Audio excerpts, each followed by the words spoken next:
Two sisters, Madge and Bertie Connor, lived far up on the mountain behind my grandmother's house. They had lived up there all alone for as long as anyone could remember, and no one knew how old they were. Granny said that the women had stopped coming into town for supplies when she was about 10 or 12 years old, and her mother started sending her up the mountain with supplies donated by the handful of families that lived in this valley. She made a trip up there a couple of times a month, and sometimes, in the winter, she stayed with the old women till the weather let up enough for her to walk back home. After Granny was old enough to marry, her husband wasn't keen on her doing the supply runs, but she kept doing them. Said it was the Christian thing to do. She ran supplies up to the old women for the next 11 years and hiked that steep mountain trail even while she was pregnant. At the age of 11, my aunt started doing the supply runs. She won't talk about it much, just that the old women scared her, and she couldn't wait to be relieved of the task. It turns out that relief was me. My aunt walked with me the first time I went. The walk only took nearly 2 hours, and most of it was uphill. Weeds and wildflowers grew on the narrow path, but there was no saplings or bushes, which I found odd. Around here, if we leave the gutters uncleaned for a season, saplings sprout in them. I asked my aunt why there weren't any trees sprouting in the path. She shrugged and said that the old women must have wanted it to remain clear. I knew Madge and Bertie couldn't have been clearing the path. They were way too old for work like that. My aunt insisted that the old women did things you wouldn't think possible for people of their age. My aunt stopped walking and said there were things I wouldn't understand, but that I was to tell nobody. She said the house was strange, and the women were stranger still, but that I was never to show fear, and I was to never refuse anything they asked of me. Never. She was adamant about that. Being a teenager, I just thought it was something to do with showing respect to my elders. So I agreed. I figured the warning about the house being strange meant that it was in pretty rough shape since only elderly women lived there. I asked again. What about the old woman had scared her? But she shushed me and said not to ask again. Since I was the one taking over the deliveries, it was best if I didn't know. The house wasn't in disrepair. It wasn't small either. I stopped in the path and gawked at the huge manor like a tourist. The mix of Gothic and Victorian architecture was in stark contrast to the image I had conjured in my mind of a humble wooden home that resembled a witch's hut. The pointed gables stretched toward the sky, and black spires of twisted wrought iron seemed to touch the bellies of the fat white clouds as they drifted slowly overhead. A fence of twisted wrought iron that matched the spires surrounded the front yard. Ivy spiraled up the fence rods, and morning glory vines had formed a natural decoration for the whole of the gated entry. My aunt mentioned for me to open the gate and go inside. There's a big cart with wheels on the other side of the gate. Put the stuff in it and get back out here so we can get going. The gate squealed loud enough to make me flinch and set my heart racing. As soon as I stepped over the threshold and onto that property, a chill ran over me, and some deep instinctual part of me panicked. I tossed the supplies into the cart willy-nilly and ran back out the gate. My aunt closed it and yelled at me that I was never to leave it open, not for any reason, ever. The panic in her voice and face did nothing to soothe my own terror. I think not understanding where the fear came from made it worse for me. I'm not scared when I go to Madge and Bertie's anymore. I won't tell you that they are just a couple of sweet, misunderstood old women, or that they're grandmotherly, because they're not at all. Sweet? Yeah, sometimes. Most of the time they're decent enough to get along with, and I always learn something new when I go there. But there was something I didn't know about for these 40-odd years that I had been doing these deliveries. Madge had been keeping a secret her whole life. A big secret, and I think she might kill me if she finds out that I know. Or at least, I think I know what the secret is. It sounds crazy to most people, and if I didn't have a damn good reason, I wouldn't believe it myself. I was supposed to make another delivery next week, but I don't know if I will. Truth be told, I don't know if I'll even be alive. If that happens, I fear what might become of the people down the valley there. My neighbors, my family. I've never trained the next person to take over deliveries, and without regular deliveries, those women might start coming back down the mountain every so often. And I don't think that would be good for anyone. If I live, it might just be as bad for them. So, let me set the scene, and I'll tell you exactly what happened last month. The women had put in a larger order than normal. Something had killed their laying hens and their other chickens. As far as I could tell, Madge and Birdie lived mostly on vegetables. But for meat, they had chickens. They swore the protein was what had kept them healthy and ensured they had lived long lives. Now, I'd known these women since I was 13. I'm 53 now. That's a lifetime of knowing someone.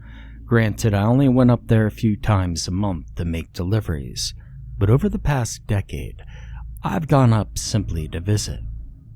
This was at their request, by the way, and it was part of the 3 rules my aunt had given me.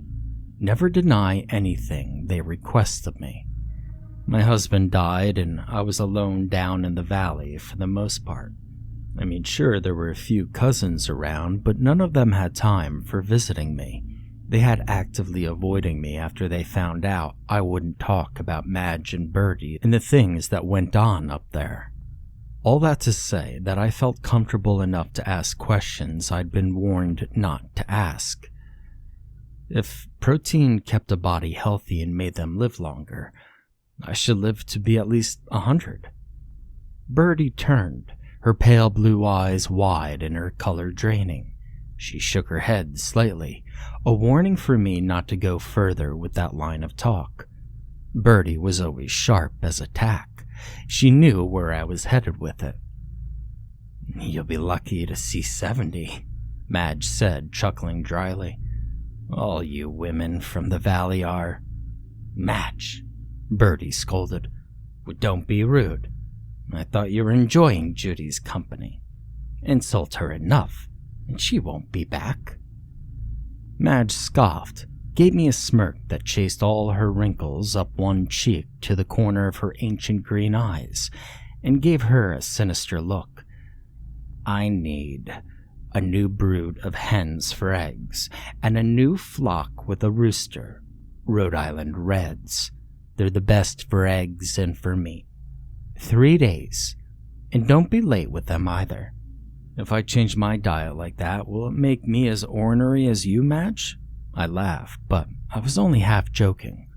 Madge didn't laugh. She didn't even smile.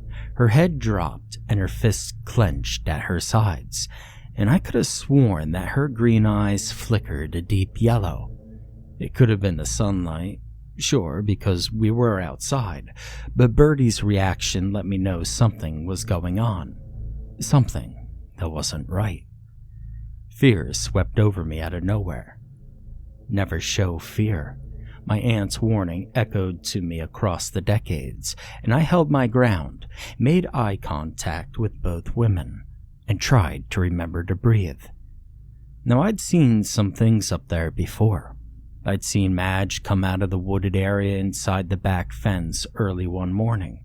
She looked disheveled and wild-eyed as she staggered around with her arms outstretched to keep her balance. I ran to help her, thinking she might have some medical issue going on, but Birdie intervened. She told me to drop the delivery and get on back home, that she would tend to Madge. She said I didn't need to see her like that. Madge growled like a dog at a black snake once. Again, Birdie stepped in and diverted my attention. And more than once, I'd seen things move on their own when it was just me and Birdie in the room. It was nothing major, just small things like the pepper shaker, or that spoon that continued stirring soup in the pot after she walked away. She always laughed and said I was being silly when I questioned it. I got thinking that maybe, they were witches. See, most people, especially around here, would be terrified, mortified even. It wasn't hard to imagine that if the people got scared enough that Madge and Birdie's house would burn down one night, with them in it too. So, I didn't say anything to anyone about the things I saw up there. Besides, I thought it was cool that they might have some special powers. And who were they hurting up there on the mountain all alone? Two old women who relied on me for their supplies and for company. One day they might even come to like me enough that they would share some of what they knew, and I would have some witchy powers. Well, it was a fun thought, one I entertained myself with anyway. Birdie taught me about herbs and hinted at being from a line of witches that started back in England. How many of you have your own stories about being related to a witch? So yeah, it was creepy, but in the fun kind of way. But that day 3 weeks ago, real fear chilled my bones. I thought at first, maybe I'm just getting old and turning into a scaredy cat. You know, all kinds of things can run through your mind in a split second when true fear hits you. Some people get chilled to their soul, and others sweat. I'm pretty darn sure that I do both because every hair on my body stood at attention, and a sickly sweat oozed from my pores. "Go on home, Judy," Birdie said in a stern voice that sounded as if it came from a strong young woman instead of the ancient-looking woman in front of me. I was already backing toward the gate. I turned my back just long enough to open it and step out. I slammed it shut and dropped the heavy latch into place with my heart racing and a lump forming in my throat. I looked between the bars at the women whom I thought had become my friends, and I knew right then that I had been wrong. Those two didn't have friends. They had each other, and that was it. Birdie looked at me with her wide eyes as she held on to Madge, who still glared with her head lowered. Her chest heaved like she was panting, and her back was bent more than usual. I turned to head off the mountain, wishing I had just dropped the delivery and slipped away unnoticed that day. I made it about 10 steps on the path, and I heard Birdie yell Madge's name. Spinning around, I gasped. "Never show fear," I heard my aunts warning again. Madge stood gripping the bars at the gate, her face pressed against them. There was no way that old woman had made it from where she had been to the fence in that moment of time. It was at least 80 feet. We're talking 5 seconds at most. I was hurrying without breaking into a run and showing fear. Madge sniffed the air like a dog, and her left iris had gone that deep yellow color. There was no flicker to be mistaken as reflection of sunlight that time. It was, by God, yellow. Her teeth chittered together like she was having a really bad chill, and saliva descended from her bottom lip in a thick rope. Birdie stepped up beside her, shot me a warning look, and whispered something in Madge's ear. I took a step back once, twice, 3 times, and Madge let go of the bars. Her hands clenched and unclenched repeatedly at her sides, and she never broke eye contact with me. "Judy, you better bring back some kind of animal tonight," Birdie said without looking at me. "What kind?" I asked, barely above a whisper. I cleared my throat to repeat my question louder, but there was no need. "I don't care if it's a damn cat, just bring me something and put it inside the gate. Make sure it's done before dark. Now get your ass off the mountain. You stink of fear, and it's enraging her." Now you might think I ran off that mountain, but I didn't. For the first 30 minutes, I was doing good to walk fast. My mind raced and reeled as I tried to figure out what the hell I'd just seen. I didn't come up with anything, though. I didn't even know what I'd seen, but the farther away from them I got, the more I convinced myself that Madge was just sick. Maybe she had some disorder, a touch of dementia or Alzheimer's. I've worked in nursing homes, and I know dementia can cause people to act in all sorts of weird and scary ways. But I knew of nothing that could change the color of a person's eyes so drastically. Green to yellow is a big change, one that's not easily explained away. Maybe Birdie had Madge on some witchy special diet of herbs and vegetables and protein that helped keep her level. I mean, that had to be it, right? You see, at least that's what I convinced myself of. Anyway, I got into my Jeep and I headed straight to the market and picked up a pack of fresh chicken breasts and a whole roaster chicken. They would appreciate some of the work already being done for them, and surely they would forgive the fact that it was store-bought just this once. By the time I made it back to their house, the sun was low in the west, but it wasn't dark yet. That was Birdie's stipulation. I needed to bring the animal back before dark. Neither woman was in sight when I eased the gate open a crack and stepped inside. I put the chicken in the big cart and yelled out, "Delivery." No one answered. The place was eerily still and quiet. I stared up at the house. Ivy clung to the stone walls, climbing all the way to the top. The long windows were dark, and a few had been boarded over on the top floor. I couldn't remember ever seeing or hearing about windows being broken, but they had been boarded up for as long as I could remember. A breeze carried the coolness of impending nightfall to me, and I turned toward the gate. I should have left then, but I kept thinking that if Madge was in the middle of a dementia-fueled mental break, Birdie might not be safe. She could have been in the house at that very moment, trying to restrain Madge, or fight her off. I shook away the thought and walked to the gate. I glanced back at the house and then toward the sun as it dipped lower. 30 minutes, maybe 45, before it was behind the mountain. Ah, damn it, I muttered loudly and turned back to the cart. What if Madge was really sick and the food would somehow help her? What if I'd been right about Birdie having her on a special diet? They had both told me how the protein kept them healthy. I grabbed the bag from the cart and walked it toward the side door. The gables and spires cast long, twisted shadows on the overgrown side yard, and the silence was heavy. Even the crickets were quiet. I knocked on the door as hard as I could, and the sound echoed through the kitchen. It was a hollow, spooky sound. I'd never had reason to knock on the door there before, and it was more than a little off-putting. I kept thinking that the house was holding its breath, just waiting for nightfall to show its true form. Now, I don't know why I had thought that. I had overnighted there twice just that past winter, and the house was just a house, larger than any I'd ever seen, but still, just a house. I opened the door and I stuck my head in. I yelled for Birdie, announcing that I had brought the chicken she'd requested.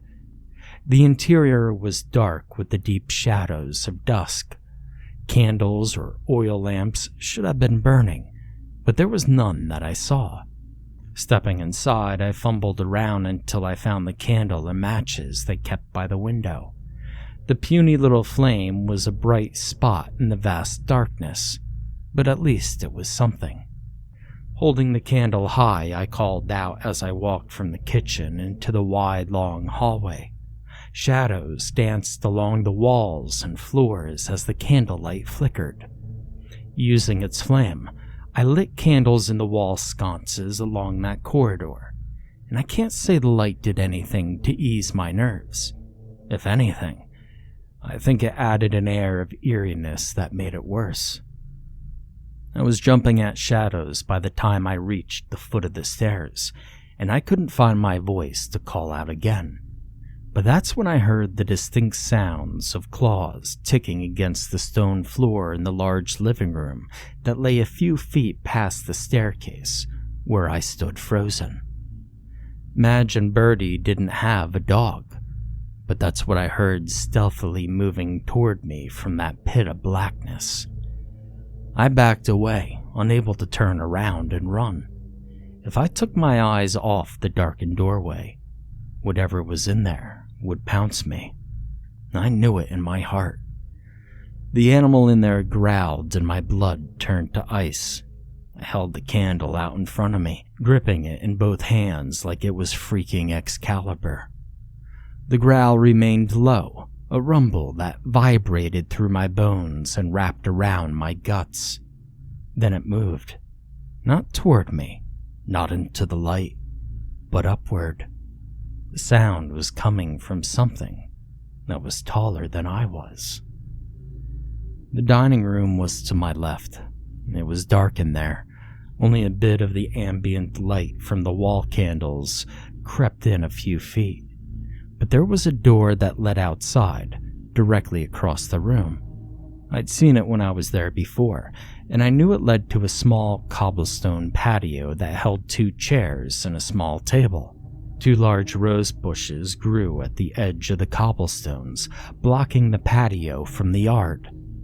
The layout ran through my mind as I made the decision to exit the house as soon as possible. The growling moved closer, and I knew the creature had stepped out of the living room into the hallway. About 15 feet separated us. One large paw slipped into the dim light, and I lost my mind. It was the back paw of a human-sized dog.